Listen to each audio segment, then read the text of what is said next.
فاليوم فضة بنت محمد الحلفي منورتنا.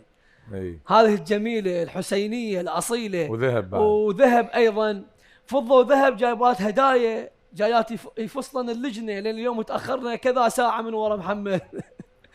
تعالوا بابا. تعالي بابا تفضل. أهلا ومرحبا. هاي ذهب وفضة. هلا وحبيبي دكتور حجر تقول بدي أقدم له ضروري يجي. فضة ما شاء الله. هلا حبيبي تعال. هاي ذهب مو؟ هاي ذهب والكبيرة فضة. هاي فضة. هلا حبيبتي. هلا بابا. اليوم فضة قد عمرك؟ 8 سنوات. فضة كلش تستحي. فضة بيا صف. ها؟ هاي كلمة واحدة، كلمة بكلمة. زين. فضة حافظة شيء لأبوك؟ لا. مستحيل. بس أكون بالميثم التمارة هنا. لا ما لك علاقة، ما يقبل. ذهب تستحين حبيبتي؟ وين اللسان خلف الكواليس؟ ها بلع اللسان؟ ذهب بيصف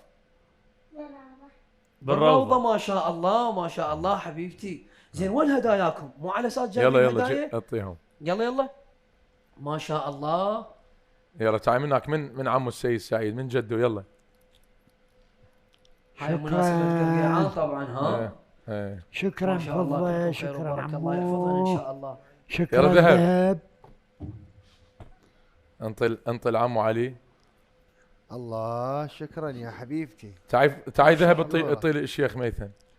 شكرا جزيلا بنيتي حبيبتي فدوة بابا. تعي. الله يحفظك ويخلي ابوك ان شاء الله. وبعد ما يطير عمو علي روحي بعد ما يتاخر علينا ان شاء الله. يا الله يا حبيبي. شكرا جزيلا. يلا اعطيني بوس حبيبتي. تعال اذا تاخر علينا بعد مره ثانيه ما تشفع له هاي الهديه. طبعا. يعقوب انطي الدكتور منه لانه يلا. هاي ضمه هناك مو 30 يوم. الانمار يسمونه قصير. يعقوب يمك. لا خليها يمك.